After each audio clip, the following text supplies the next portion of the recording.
Biafra, superstars, media.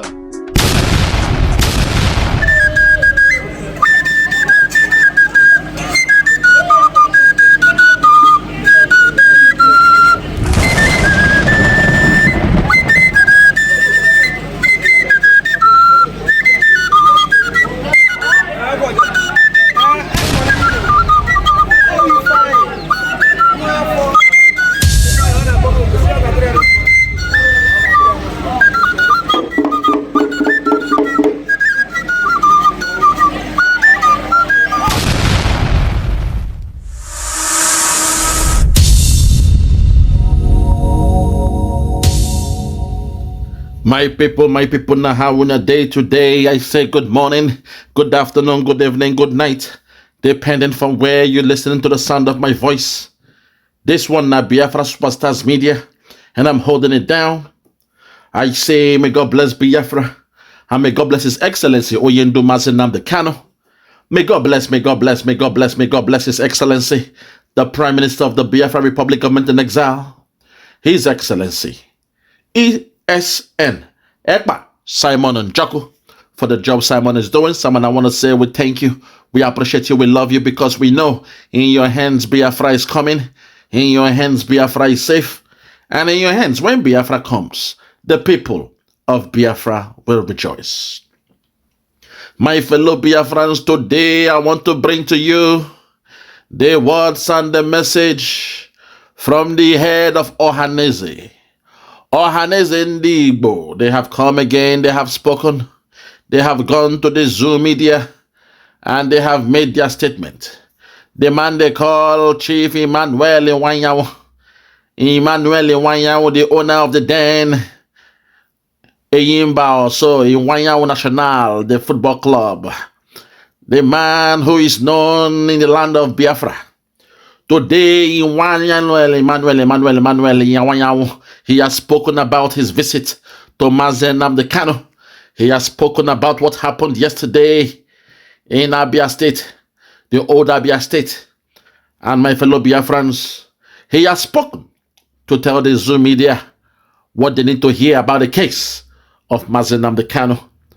So my fellow Biafrans, before I go deeper in this one, I want us all to listen. Listen to the music, listen to the message, understand the theme of the message, and from there I will come back to analyze throughout the whole video. If you're with me, my people, sit back and relax and listen to the message of Emmanuel Iwuanyanwu, the head of Ohanaeze Ndigbo. If you are ready, let us go there. Listen. To my son, Nnamdi Kanu. Nnamdi Kanu is my son. Today I'm the leader of Igbo people, and every Igbo child is my son. He is my son. Okay. He has been incarcerated for so many months, and I have reviewed the matter very critically.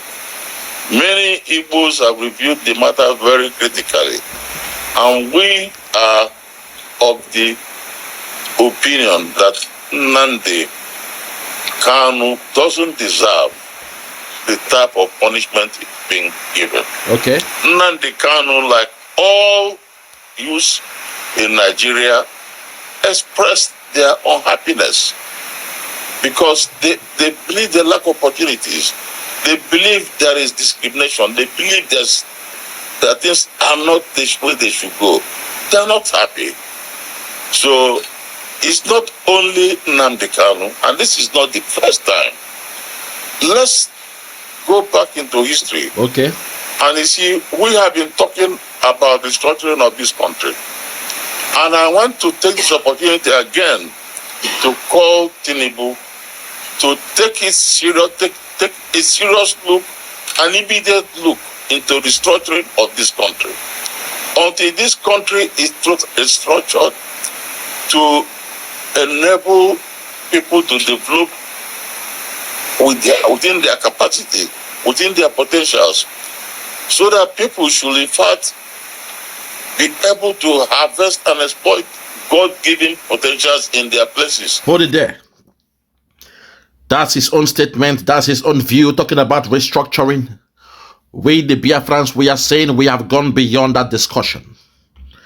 The days of calling them to the round table to discuss under one umbrella, under one accord, on a round table discussion, those days are gone. Because if Britain left India, and when they left India, Bangladesh, Pakistan, and India, they fought and they went their ways. A people, a nation with sense, when they saw Britain that made them one country, when Britain left India, then it was known as Borat. Britain came with the name, the Eastern Indian Company. The same way in your Nigeria, when Britain came, they came with the name Royal Niger Company. They are both similar. If you are a student of history, you will know what I'm talking about. Britain came to Nigeria to do business, and they called their company the Royal Niger Company. And they said all the regions must be made one country during the amalgamation of 1914 by the man they call Lord Lugard. In the same vein, Britain went to India. Borat, that was the name, the original name of that location is Borat. They were living peacefully in their nations, and Britain went there. They came with a company name, the Eastern Indian Company. The East Indian Company. That was the name of the company Britain was doing or was running in Borat, the real name of India. And when they came, in order to expand their business, in order to spread their tentacles, they did the same thing they did in that contraption called Nigeria. They brought all the different regions, they made them one. But in the case of India, in the case of Pakistan, and in the case of Bangladesh, I need you all to listen to me very, very well. Please drop whatever you are doing and listen to me very, very well. Unlike Nigeria, in the case of India, Pakistan, and Bangladesh, when they gained their independence from Britain, they came among themselves and said, we are not one. We must go our separate ways.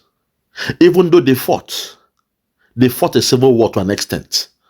But at the end, there was a massive exodus where those who belong to to India, they went to India. Those who were from Pakistan, they all migrated to Pakistan. And Bangladesh was also allowed to run their own country. They went back to the way they were before the coming of the white man. They went back to the way they were before the coming of Britain. They went back to the way they were before colonization from Britain. That's a people that have sense. But in the case of that zoo called Nigeria, they are still shouting, go on with one Nigeria. We believe in one Nigeria. May God bless Nigeria. Despite a white man, a slave master, came to your zoo, to your contraption, and made you one. Despite a white man known as Frederick Lugard was the one that brought you together. He amalgamated you together to be one country. Despite a woman, a concubine, a prostitute, an aspiring journalist, in the name of Flora Shaw, the woman who came to service Lord Lugard, a concubine to Lord Lugard. During those days, every 3 months they bring new girls for their lords that were in Africa. Not only in Nigeria. If you notice, Flora Shaw went to different countries. She also went to Rhodesia, South Africa, and the rest of places. She went to so many places to go and service those men that were there. But when she came to that contraption called Nigeria, Lord Lugard fell in love with her and told her, I am trying to make this nation one. I want to create a country in this region. I want to turn these natives to a country. Can you offer me a name as a suggestion? And that was when she said, oh, you know, I love going to the Niger area, to the river Niger. I love the the shores, the water shores. I enjoy it. So why don't we call it the River Niger area? Because she is somebody that loves to stay by the beaches, by the river bank. That's who they are. Even in the Western world, when you come to the Western world during the summertime, they love to go to the beach. They love to stay by the seaside to enjoy and watch the seashore. They watch those things. They enjoy the hot sun and the river banks moving through and fro. So she named you Nigeria. She called it the Niger area. River Niger area. Mind you, France, they were in your borders in Niger. So when she was saying the River Niger area, when the French called it, they said Nigeria. Niger area became Nigeria because your neighbors are called Niger. When you spell Niger, it is Niger. Think about it. So when she said Niger area, the French that were in Niger, because then France, they were running the media and they called it Nigeria. From Nigeria, you have Nigeria. From Nigeria, you now have what they call Nigeria. What is Nigeria in your language? So the best thing to do, according to the Biafrans, is for us to go our separate ways. We don't believe, or we don't take, or we don't accept what Emmanuel was saying here. So they should come together and form, to come on that. No. We have passed that stage. The days of dialoguing is gone because the cabal, they will not allow it. Britain, unfortunately, in the case of Nigeria, Britain, behind closed doors, they planted a seed of discord. You all read your history. You know about the seed of discord. When they told the cabal, when they told the Northerners they were born to rule. So please, the idea of saying, oh, can we discuss to bring the country together? I'm sorry, you are only speaking for yourself. Chief Emmanuel Iwuanyanwu, in that point, you are speaking for yourself. But for we the people, we the Biafrans, we the 80 million Biafrans, under the leadership of our Prime Minister, His Excellency, ESN, Ekpa, Simon Njoko, we are saying we are done with that thing called Nigeria. I will fall back, relax, and allow you to continue with your submission. Listen. And then the power of federal government should be reduced. The federating units should be given more power. Okay. This has been clear in 1914 when Nigeria was amalgamated. It was clear to everybody that Nigeria was not a republic of one nation, but a federation of many nations. So it's a federal republic with many nations. All the various ethnic nationalities had their culture, had their history, had their idiosyncrasies. And it was clear to all of us. And all through history, where you have such people, you normally work in a federation. For example, the Great Britain.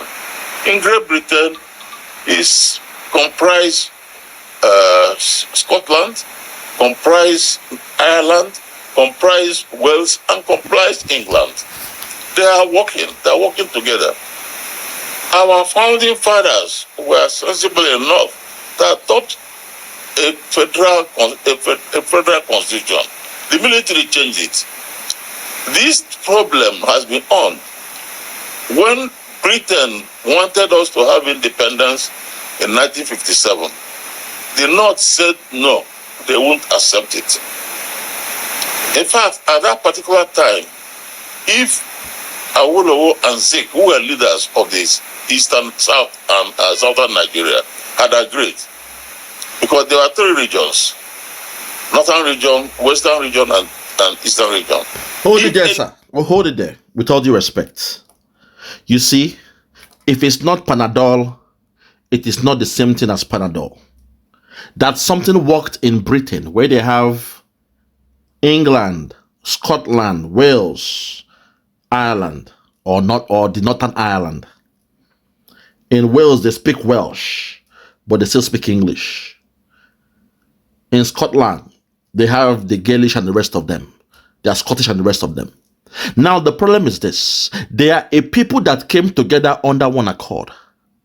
They respect the rule of law. They have their parliament in Wales, a parliament in Scotland, and the main one in England that supersedes all. What does that tell you? That tells you that is something that is working for them. But in the case of that zoo called Nigeria, don't forget the foundation. Wetin bring una together. Let me say it in pidgin English. Wetin bring una together now Oyibo. You were in your nation. You were independent. I need the scholars to get back into their books. Get back into the lab. Get back to your library and carry out this, this research.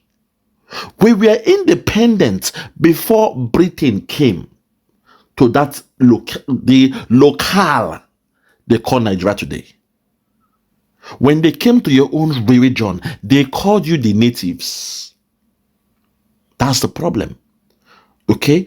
Before the Britain came, we were only doing trade with the Yoruba, with the Hausa, with the Calabar, or with the Cameroonians and all those things. We were doing trade. Everybody, they respected their boundaries. So that's our own culture before the coming of Britain. Oyibo man ain't cause this problem. Oyibo man ain't cause this problem. If we say the black man is God, if we say the black man is first in this world, why must we oh my God, why must we skip to the loo of the white man? The cave dwellers. Why must we skip to the loo? Why must we accept what is given to us by the cave dwellers? That's what I don't understand. They have their own culture. It is working for them. In Britain, what they call the Great Britain, it is working for them. Wales is there. Scotland is there. Northern Ireland is there. England is there. And they run their things concurrently. Even though they have a code, they have beef with themselves. But the level of tribalism in that zoo called Nigeria cannot be compared to what you have in Scotland, in Wales, Northern Ireland, and England. Yes, they have their own issues.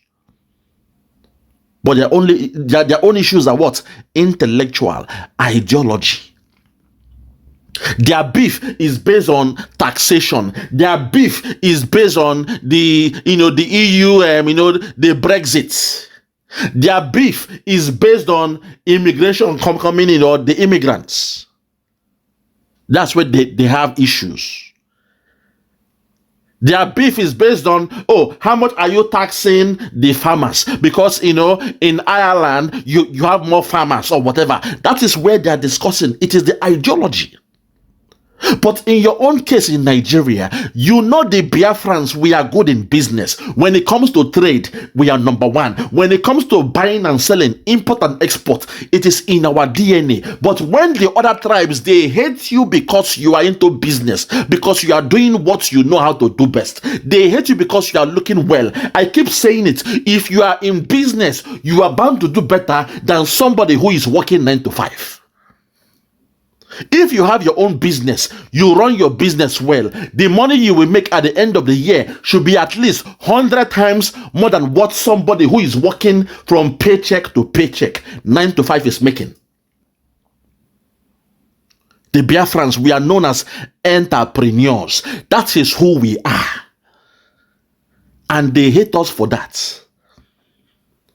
They sell you their land. When you buy the land, when you break the old house and build a better house, they get angry. They say, my grandfather was the owner of that land. 10 years ago, we were the owner of that land. Now the Igbo man, the Biafran man has come to build houses. What if we didn't buy those lands from you in the first place? We did not come with AK-47 to steal your land. We paid you our hard-earned currency to buy those land off you. And now you see what the government are doing to our people. You see in Lagos, the way they are breaking down houses. Tens of thousands of houses owned by Biafrans, they are breaking it down. That tells you we are not one. What is working in Britain cannot work in that country called Nigeria. It will never work. We are not one people. Make we go our separate ways. That is the best way to solve the problem. Mr. Emmanuel Iwuanyanwu, I'm speaking to you the way it is. Do not compare the land of your slave master with that of the zoo. Do not compare Britain with Nigeria. No. Don't do that. Because for we, the Biafrans, we are different people. We are not the type that will go and take a tribe, a country, and make them slaves.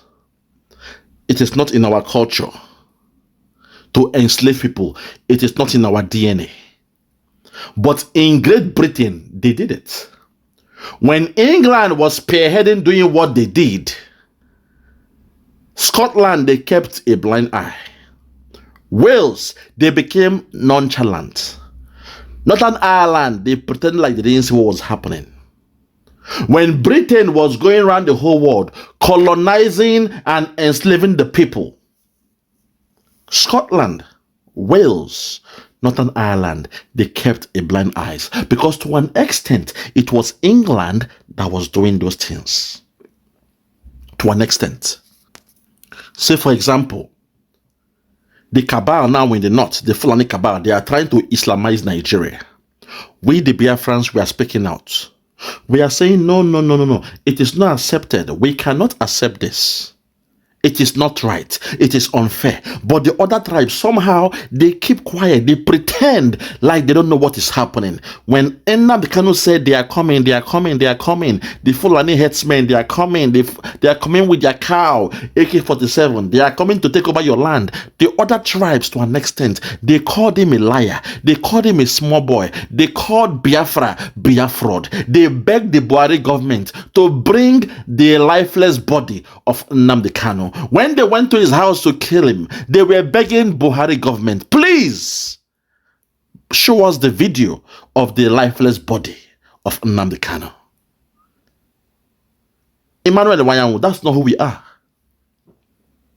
That's not who we are. Culturally, we are different. Our way of life is different. Our perspective to life is different. The way we see life is different. The way we communicate with the universe is different. Our spirituality is different. What they call religion, our own African spirituality, it is different. Our culture is different. The food is different. The way we see man is different. Even the business we do is different. Our marriage culture is different. That is who we are. We are different from those people. So there is no way we can form together, stay together as one. It is not done. Don't compare us with Great Britain, because in Britain, when they were enjoying their slavery, they called it the wealth of the nation. When they colonized all the whole nations they could, they called it the wealth of nation. And Scotland was enjoying it. Wales, they kept quiet. They were enjoying the windfall. They call it the windfall. Surplus, the gold being stolen from the whole world, came to Britain. Even if not coal, during the time of coal, they enjoy the free or the cheap train they use in coal. Their industry were being industrialized with coal, and all those things they did, they enjoyed it. Even the time of tea, they were taking tea from the colonized country. They were enjoying their coffee and tea, their sugar, sugar cane, the plantation. They were buying tissue sugar for cheap. And Scotland, Wales, Northern Ireland, they enjoyed it. They didn't tell England, hey, brother, what are you doing now? It's enough. It's enough. You have stolen enough. You are a thief. A thief will always be a thief. Your hands are bloody. You have stolen enough. They did not do it. But we, the Biafrans, so we are different. We don't accept when someone goes to steal. Even the politicians from the southeast, when they steal, we condemn them. Ekpa Madu is now languishing in prison I believe in London or England. We are still rejoicing. We thank the gods that they caught him in Britain. That's who we are. But the other tribe, they will protect their own. They see a criminal, a drug dealer, a drug baron, a murderer of the people, and they love them. They made him their president. That's who they are. for a drug baron. They turned, he was able to turn his tribe into tribalist. Suddenly, the Yorubas we used to respect for being very educated, for having culture, now they are tribalists. They are bigots now. Everywhere, not all of them, but everywhere you look. Now the Igbo man is their problem. The Igbos that have never carried gun to steal their land is their problem. The Igbo that have never ruled that country is their problem. For 8 years, Buhari was there and was giving them mayhem, giving them hardship, but they turned around. The Igbo man is the problem. And you expect us to live together as one people, as one nation? Emmanuel, now, that's a big mistake from your end. A very big mistake. But I will fall back. I will allow you to continue. Continue. Each of them had agreed they will get it by 1957. Well, we did it. In fairness, Awolowo was very keen on it. But it was Zik who actually played the military role and said we should carry the North along with us. That time, North was shouting, Araba, Araba. That means they wanted to secede. They said that they cannot. And then we had to have it by 1960. Even by 1960, we had a federal constitution which gave every region, then 3 regions, north, east, and west, level of autonomy. All these regions had their high commission in Britain. They operated. And in fact, at that time, Eastern Nigeria operated very well. We were described Eastern Nigeria as probably one of the fastest growing economies south of Sahara. Now, even before then, even after independence, we had the other problems. We had Isaac Boro. Isaac Boro demanded for Niger Delta. Eventually, he succeeded, in fact. Eventually, Nigerians absorbed me into Nigerian army. Here's what happens when you have 10,000. In fact, eventually, Nigerians absorbed me into Nigerian army. In fact, he fought in Nigerian army. And I think he died fighting as a Nigerian soldier during the Civil War. Now, the Civil War, for example, was again due to restructuring. Ojukwu didn't want to break away from Nigeria. Igbo didn't want to break away. In Aburi, what Ojukwu discussed with Gowon was restructuring of Nigeria to make it easier for Igbos to live in the country. But when they all agreed, but when Gowon came to Nigeria, we were made to understand that Nigerians were advised not to accept it, because restructuring it means giving the rich oil area to Eastern Nigeria, and they're very rich. So they repeated it. I still remember in Biafra, everybody had a vest. On Aburi we stand. On Aburi we stand. Okay. That on Aburi we stand didn't mean that we were seceding. It's that we want to be Nigerians. But with the restructured Nigeria, eventually that failed, and it led to civil war, where we in Igbo land lost over 3 million people. Sorry, sir, may I continue? Yes. I'm coming, I'm rounding up. Listen, I'm telling you the background. Now, the point about it is, I'm only telling you why today, the Yorubas are asking for secession. Today, you have they're asking for the Oduduwa, and of course, they have infrastructure very well developed. Even the Jaws are asking for it. Even the Middle Belt. So the point about it, the only solution is not only the Igbos. People think it's only Igbos. The only solution to this is restructuring. I think it has to be done quickly. Nnamdi Kanu, I haven't seen any. They have been cleared by the court. The High Court have declared him. The Supreme Court has declared him. I don't understand why he's being held. You see, I don't see why somebody who is being held. We are appealing to the government, because today is no more a judicial issue. It's a political issue. We in Igbo land, and I'm speaking for Igbos, we believe that this matter is not political. We don't want people to talk about going through the court process. Court process can last the next 5 years. That means our son will be in prison for 5 years or so. God forbid bad thing. That's their plan. That's their plan. You should know that anything about court is just they are just wasting their time. Which is why we the Biafrans, we are saying we will not wait for them to do their process. We know Nnamdi Kanu will never get justice in that court. Because at the time when a judge said this man has no case to answer, he was discharged from all the whole charges. What did that man say?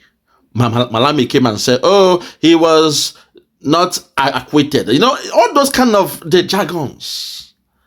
Acquitted, not discharged. These are the kind of things.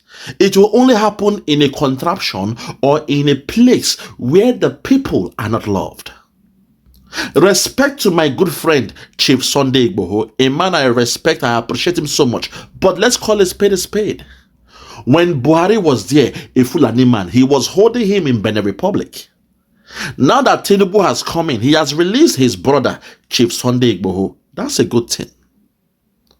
Respect to our guy Showore. For more than 5 years, he had charges on his head of treason by the Buhari government, the Fulani man. But now that the Yoruba man has entered, Tinubu has entered there, he has released Showore. He has been discharged of all cases. Even the Fulani man that was causing some problems has also been discharged. Was it Zaki or whatever his name is? Last month he was discharged. The only man still being held there is the Biafran man, Nnamdi Kanu. I keep saying this. It is the story of a bully in a classroom. You see me, I have studied Nigeria very well. I took my time. I checked the psychology of Nigeria. And I tagged it the bully in the classroom. Because from what I'm seeing in Nigeria, the Fulani cabal, because they were told by Britain they were born to rule. The cabals, any president, any military man or whatever, any leader from the north can bully, can punish. I'll use the word. How should I say it? They can punish the Biafran man and the Yorubas. Or they can break the rule of law when it comes to the Biafran man and the Yoruba man.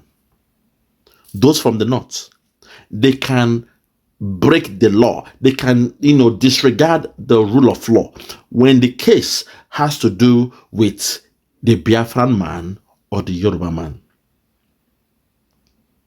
And when a Yoruba man is the president, they can disregard the law when it has to do only with the Biafran man.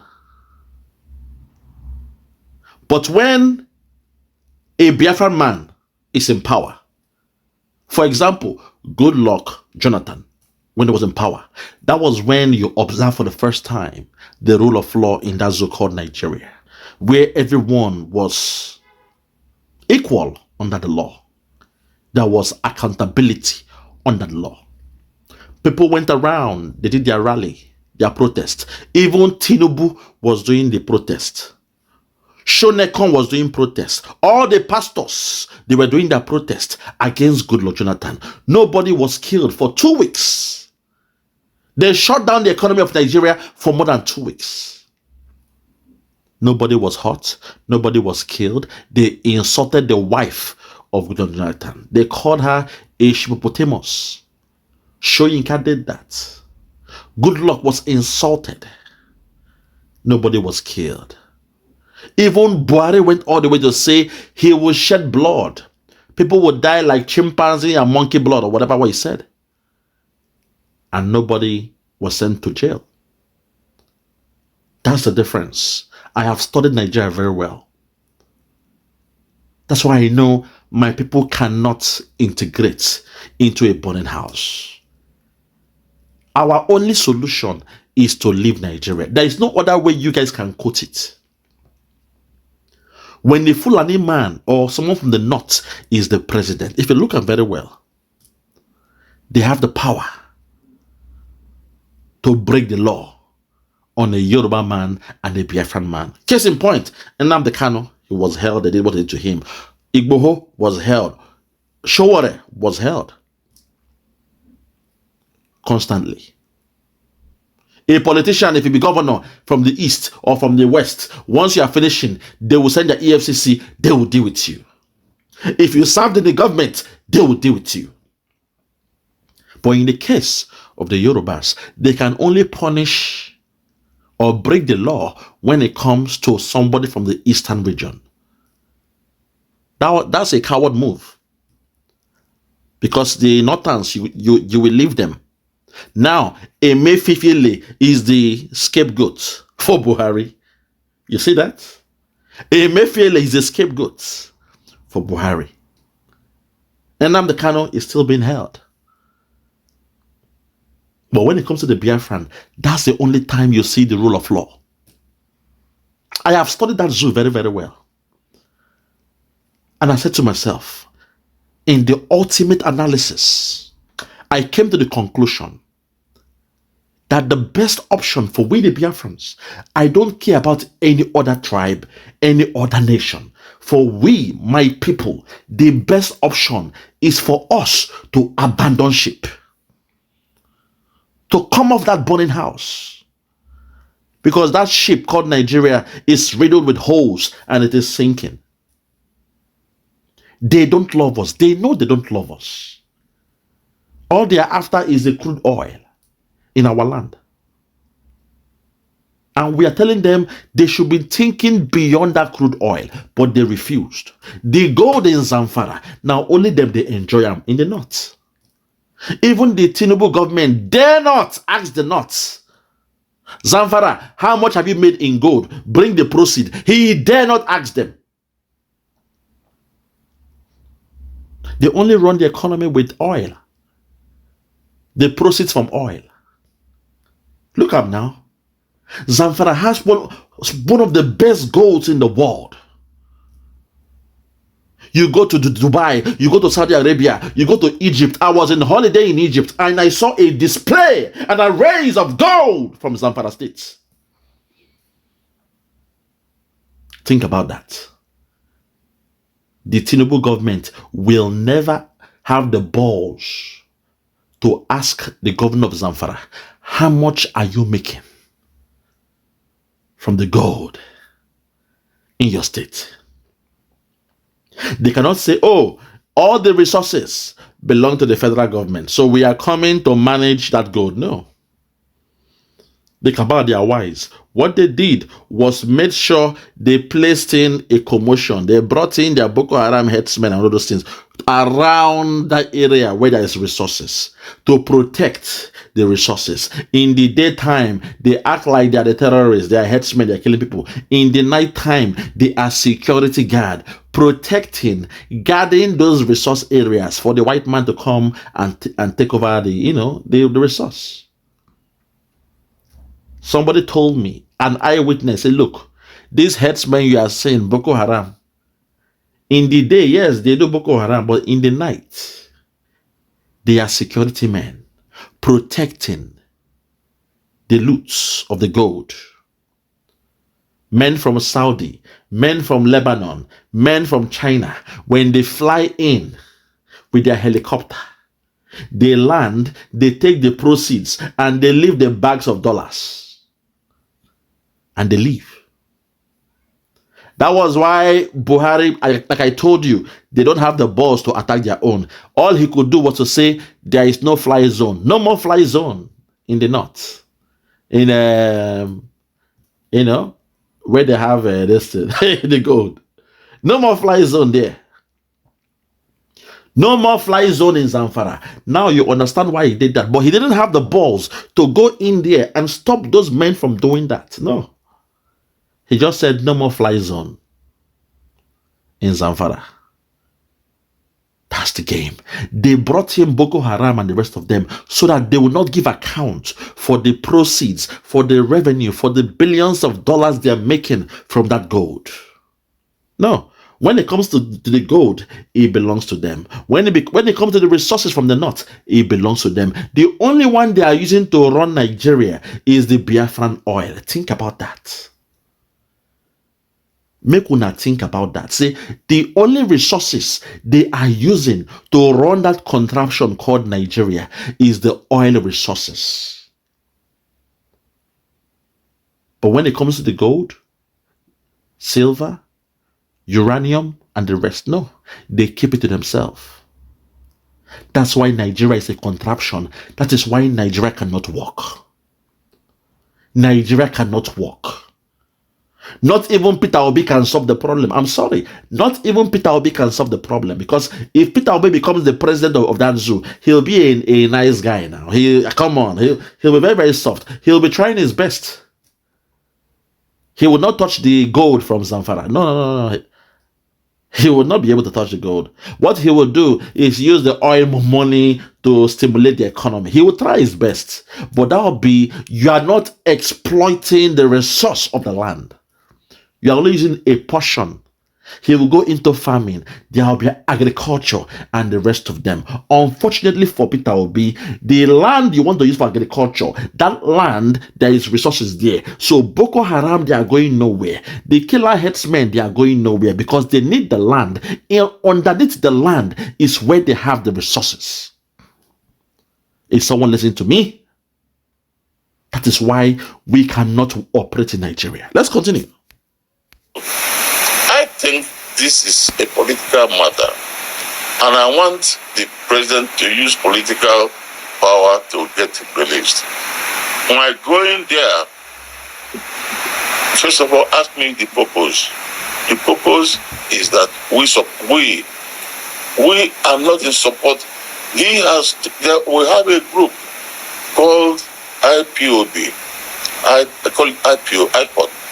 This group claim a lot of things, but Nnamdi Kanu have dissociated himself. Even recently, there was a wild accusation against me as a leader of Igbos. IPOB is the only group that wrote against me. Nnamdi Kanu is not with them. And you see, we have got in the East today people telling people not to go work still at home on Monday. There is no one today. People should not go to school. Even I hear that soldiers have been killed. The truth about it, I discussed with Nnamdi Kanu. He is very sad and very bitter about it. And Igbos are not happy. And he has said it. Nnamdi Kanu sometime last year said it, that he is not part of these people who are forcing Igbos to sit at home. Did he say it today? He said it to me again. Today? Yes, he said it to me. That is not part of it. He said it to me, and he said it to me today, that he is not part of this question of people going to stop people from taking exam. Igbos value education. Two things that have made Igbos develop. One is education. The other one is business enterprise. We don't joke with these two things. There is hardly any Igbo family that joke with education. If anybody come and tell an Igbo person, If you want to make a full... an Igbo person, I heard today that do mathematics, and then Igbos are being stopped. I even hear that some military people are killed. These are criminal actions, very criminal. Nnamdi Kanu doesn't support any of this. And that is why you will see that Igbos are concerned about him. If he supports all this, Igbos are not going to be concerned, or I'm not going to support him. Because Igbos are not going to support somebody who will go and start ordering the killing of soldiers. They behave soldiers, they burn them, they behave policemen and burn them. These are criminals. And most of them were people who were actually released from prisons. And so when they were released, most of them had nothing, no money and so on. So this is a matter that requires discussion. I'll discuss this with the governors when I go back, because there are so many things I discuss with him which I have to discuss with the governors. Now, the order to kill informant is criminal. Is very criminal. The order to kill anybody is criminal. Igbos are Christians. Igbos are Christians, and we are raised by our parents. That's right. You're 100% right there. The order to kill anyone is criminal. But also, the zoo government, they knew what they did yesterday. Governor Oti, at this point, I want to speak to Governor Oti. Governor Oti, they are coming for you. The zoo government, they are coming for you because they have vowed that no states in their so-called southeastern region will rise up again. They are scared. They are worried with how well you have done within a year. Governor Oti, this one is for you. The zoo government, they're after you.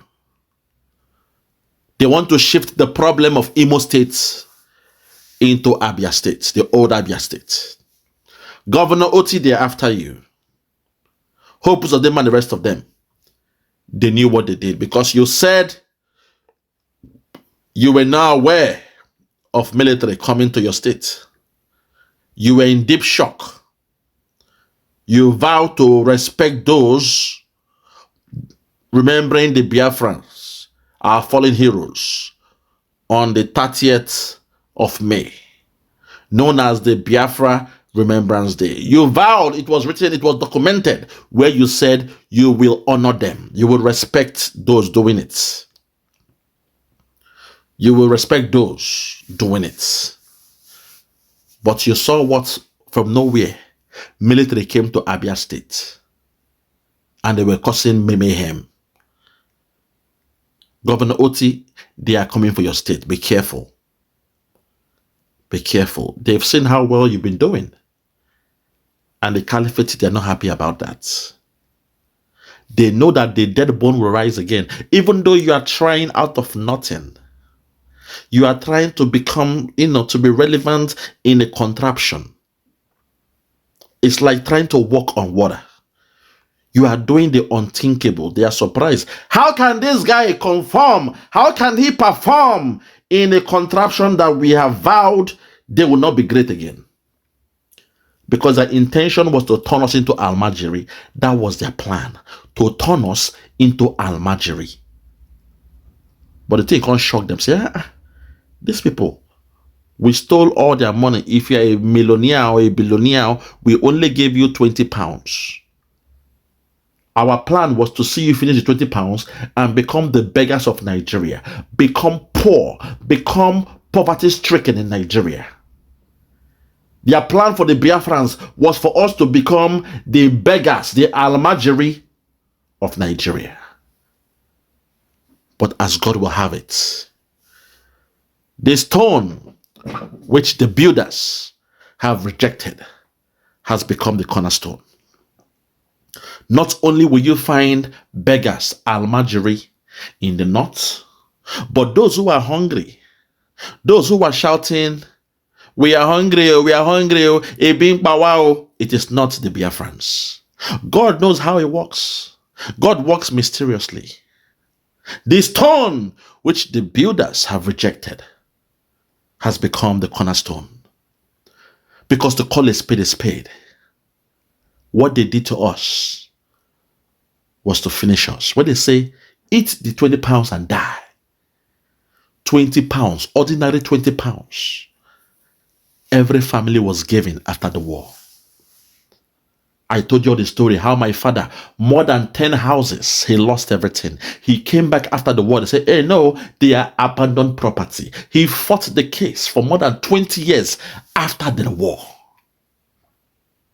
30 years after the war, he was still going to court. But from the law, the so-called abandoned property law, it made sure he didn't get those houses back. And I remember my dad in his elderly age, I will go with him to those properties from a far distance. He would take his pen he will take his paper or his notes, what you call the jotter.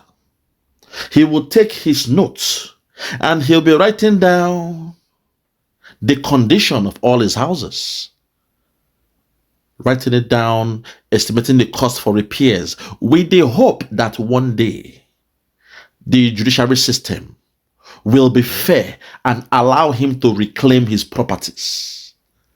More than 10 properties.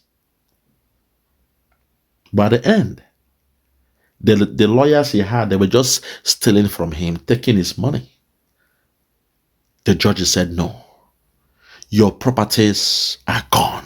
They are abandoned properties. So the intention of the 20 pounds was for you to eat that money and die. Become the beggars of Nigeria. Become the almajiri of Nigeria. Become servitudes. Become servants. Become boy of Nigeria. That was a plan for us. But the God of Biafra is a living God. The God we serve is a living God. He said, these people, they are my people. I put them in that land. I have in them a covenant. I have the Arochukwu in the land of Biafra. They are my people. As long as I am God, they will not lack. God blessed us. He blessed our hands, which is why when we do business, we prosper. God blessed us. The 20 pounds in our hands, we turned it around to 20,000, to 20 million, to 20 billion. And now they are angry. How come? They envy us is because they are saying, how is it possible? These people should be servants by now. They should be dead by now. How did they do it? How come they are still looking good? They are still looking nice. We stole from them all what we could take. Even their resources, we control it. The oil they have, we control the oil. We are the owner of the oil now. How come they are still okay? How come they are still doing well? As the saying goes, envy turns to jealousy. Jealousy turns to hatred. Now that they hate you, it came from the envy of saying, how come? How come you can survive from the 20 pounds? How come? So today, to the head of Ohanaeze, I've heard you. I've heard what you said. But I want you to understand that this fight we are fighting is a just fight. We are saying enough is enough. If we don't fight this fight, the hatred will not stop. If we don't fight this fight and free our people, it means we are transferring, we are deferring the war to our unborn children. We are saying never again. We are the new breed. We are the ones to solve this problem. Like the problem was solved in India, Pakistan, and Bangladesh. That now they have their own nations. Now they are independent. Now they are growing at their own pace. Even though Pakistan and India, they hate themselves, they don't see eye to eye. It doesn't matter because they cannot influence the economy. There is a difference when someone hates you, but they cannot control or influence your economy. Say, for example, the guy who had the beach that was destroyed in Lagos. If this man's beach is a landmark, if landmark was in Biafra land, if he had his beach in Biafra land, and Biafra was a nation, the Yoruba had their nation, if there is a tension between him and Tinubu cannot come to Biafra land and destroy landmark. That's all I'm saying. That's the benefit of Pakistan, India, and Bangladesh. They have their freedom now. They are independent of each other. So even though Pakistan has a cold war with India, you can do what you want to do, but mind your boundaries. Respect our country. The Fulani Cabal, when we have Biafra, the Fulani Cabal cannot come and influence how things are done in Biafra land. Lord have mercy. Oh my God. Lord have mercy. Need I say more? When we have Biafra, yes, you can have your tribalism, but that'll be from a far distance.